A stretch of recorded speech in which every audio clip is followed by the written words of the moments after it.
तो हेलो बच्चों, आज से हम आपको क्लास 12 के केमिस्ट्री के इम्पोर्टेंट क्वेश्चन की एक सीरीज देंगे। अगर आपने अभी तक केमिस्ट्री में कुछ भी नहीं पढ़ा, फिर भी आप इस क्वेश्चनों को करके अपने एग्जाम में अच्छे से अच्छा नंबर प्राप्त कर सकते हैं। तो आप इस वीडियो को अगर देख रहे हैं तो बिल्कुल भी स्किप मत कीजिएगा, क्योंकि आपको ऐसे ही कई सारे लेक्चर मिलेंगे जिसमें आपको बहुत सारे इम्पोर्टेंट क्वेश्चन कराए जाएंगे और आपके एग्जाम में इसके बाहर से नहीं आएंगे। तो आप इन क्वेश्चनों को अच्छे से देखिएगा और इसका सॉल्यूशन मतलब इसका सॉल्व जो इसका आंसर है हम उसको आपको इस वीडियो में ही दे देंगे। तो आपको कोई भागने की जरूरत नहीं है, आपको पूरा देखना है, हर एक क्वेश्चन ध्यान से समझिएगा। पहला आपका इंपॉर्टेंट क्वेश्चन जो इस चैप्टर से आ सकता है वो है मोलरता किसे कहते हैं। अब साहब मोलरता बड़ा सिंपल समझो। मान लीजिए आपको पहले विलेय, विलायक और विलयन समझ में आना चाहिए। मान लीजिए कोई बर्तन ऐसे ले लिए, ठीक, इस बर्तन में मान लीजिए हमने भर रखा है इतना, क्या भर रखा है, वाटर। अब हमने जो जल भर रखा है, जो जल भरा है, इस जल को बोलते हैं विलायक। क्या बोलते हैं? इस जल को बोलेंगे विलायक, ठीक। अब हम इस विलायक में अगर बाहर से लाके चीनी वगैरह डाल दें, कोई भी चीनी, नमक उसमें डाल सकते हैं, जो चीनी डालोगे उसे बोलेंगे विलेय। जो कम होगा उसे विलेय कहते हैं, जो ज्यादा होता है उसे विलायक कहते हैं, ठीक है। अब अगर इन दोनों को मिलाने के बाद जो बनेगा उसे बोलते हैं विलयन। क्या बोलते हैं? विलयन।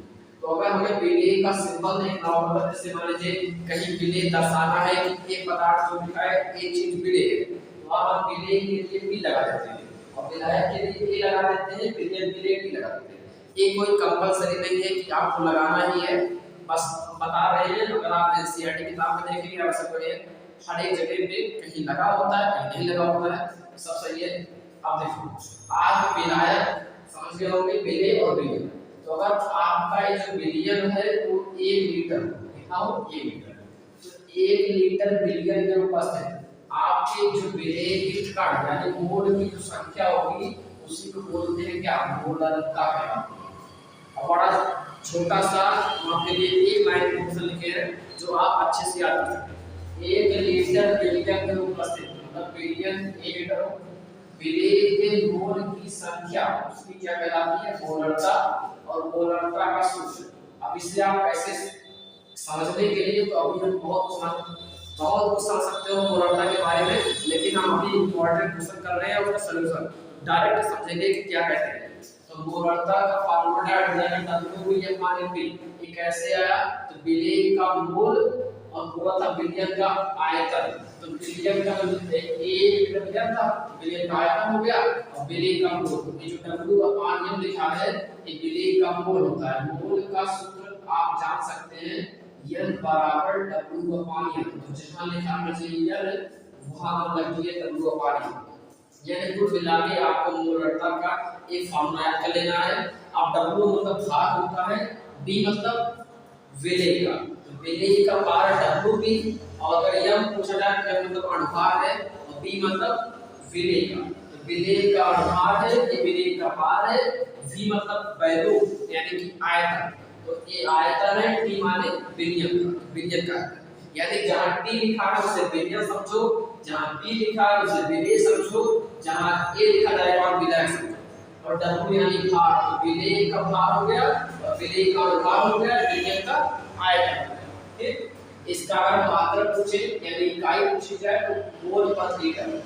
ये हमारा पहला क्वेश्चन है जो आपके बोर्ड एग्जाम के लिए आ सकता है।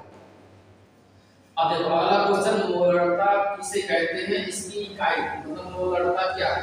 तो बड़ा सिंपल है, समझो 1 लीटर विलयन होना चाहिए, तो इनका 1 लीटर विलयन में उपस्थित विलेय के ग्राम तुल्यांक की संख्या बताते हैं। विलेय के ग्राम तुल्यांक की संख्या उसकी नार्मलता कहलाती है।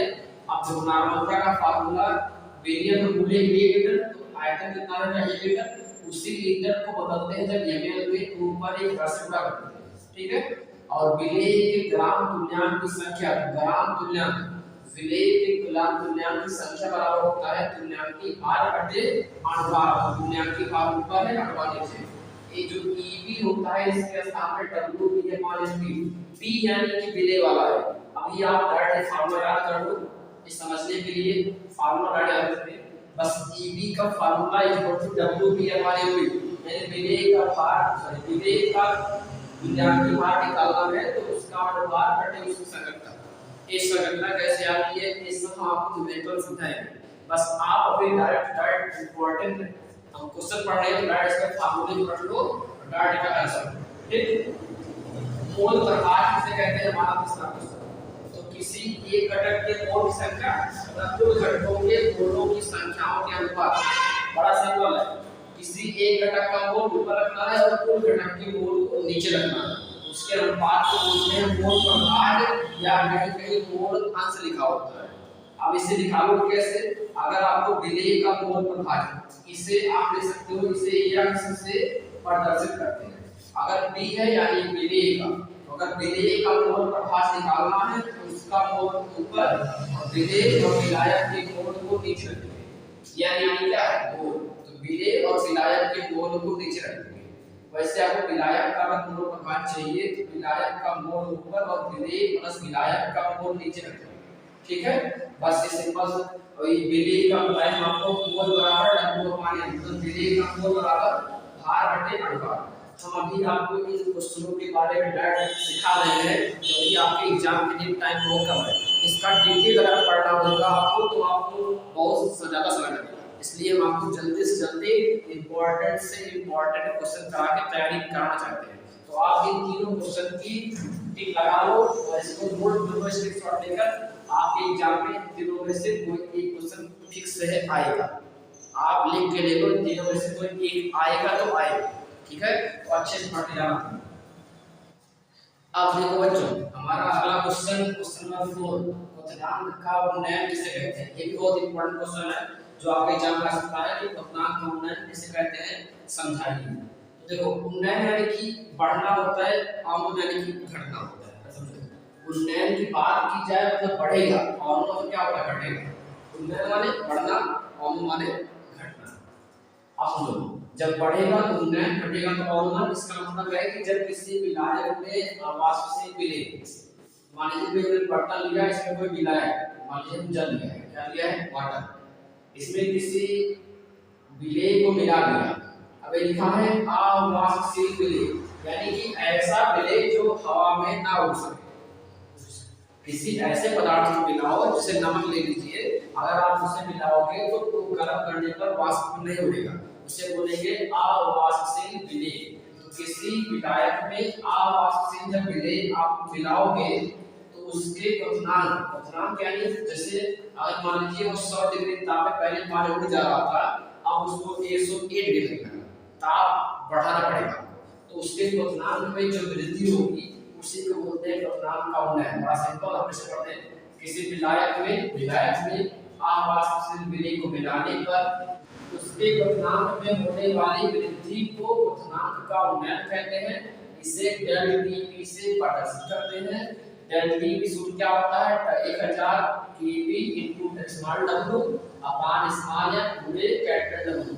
इसमें कौन सा चीज क्या है, वो स्मॉल w विलेय का भाग किसे कहते हैं, कैपिटल W को विलायक का भाग कहते हैं, और केवी को बोलते हैं मोलर उन्नयन स्थिरांक, और 1000 यहाँ जरूरत है 1 किलोग्राम वहां से आ गया है, ये इसका फार्मूला है। और इसको प्रतीक डेल टीपी अगर आपको पूछेगा तो आपको इतना लिख देना है। ठीक, अगर अगला क्वेश्चन हमारा इंपॉर्टेंट जो है हिमांक का अवमूल्यन यानी घटना। तो जब आप किसी विलायक में अवाष्पशील विलेय को मिलाओगे तो जितने ताप पर वो पहले जम जाता था, अगर आप उसको अभी जमाना है यानी कि फ्रीजिंग करना है तो उसके ताप से और कम ताप लाना पड़ेगा। जैसे मान लीजिए आप एक वाटर ले लीजिए एग्जांपल, तो अगर आपको जल को जमा के बर्फ बनाना है तो अगर आप उससे पहले 0 डिग्री ताप पर उज्जल जल होगा, तो अगर आप किसी और चीज नमक या कुछ आदत से आप लाकर मिला दीजिए तो आप उसे जमने के लिए उस ताप से और कम ताप, जैसे मान -4 -2, अब आपको और कम ताप करना पड़ेगा, मतलब अवमूल्यन घटेगा, क्या घटेगा, हिमांक उसका घट जाएगा। तो किसी विलायक में अवाष्पशील विलेय को मिलाने पर उसके हिमांक में होने वाली कमी, जितना पहले था उससे कम, अब आपको उससे कम, मतलब जैसे अगर 0 डिग्री ताप पे पहले जमता था, तो अगर आप किसी मिला दोगे तो आपको उससे कम ताप करना पड़ेगा, और कम -4 डिग्री। आप शायद समझ पा रहे होंगे मेरी बात को। अगर ना समझ पाए तो आपको याद करना है, क्योंकि आप समझना भी है और याद भी करना है, क्योंकि आपके एग्जाम के लिए टाइम बहुत कम है, तो आपको जल्दी से जल्दी करना है। तो उसके हिमांक में होने वाली कमी को हिमांक का अवमन कहते हैं, ठीक है। इसे डेल्टा एफ से प्रदर्शित करते हैं। एफ यहाँ क्यों लगा, क्योंकि फ्रीजिंग मतलब क्या होता है हिमांक, और एक क्या है पी जो लगा तो बॉडी मतलब क्या होता है क्वेश्चन, ठीक है। तो क्वेश्चनांक वाला पी हिमांक वाले में एफ, बाकी सारा सेम है, यहाँ पी यहाँ एफ, बाकी सब ऐसे है। आप मिला सकते हैं डब्ल्यू को स्मॉल या कैपिटल डब्ल्यू, ये बाकी बताया आपको कौन सा चीज क्या है, small W capital W small या में के या को बोलते हैं कोलन अवमन स्थिरांक। तो आज हम आपको इस वीडियो में सिर्फ 5 क्वेश्चन कराए हैं। आपसे आशा करते हैं कि आज आप जाके घर पे मतलब इन 5 क्वेश्चनों को अच्छे से याद कर लेंगे, जिसमें से आपको एक या दो क्वेश्चन फिक्स मिलेगा, आपके एग्जाम में आएगा। तो ये फिक्स है कि आपके एग्जाम में 1-2 क्वेश्चन आएंगे। और पहले क्या होता था कि बहुत चैप्टर 12-13 थे, अब आपके सिलेबस में केवल 10 चैप्टर हैं। तो 10 चैप्टर में से हम आपको 10 चैप्टर के इंपॉर्टेंट क्वेश्चन करा देंगे, तो आपको भरने की जरूरत नहीं है। आप अच्छे से पढ़िए और तैयारी कीजिए। Best of luck.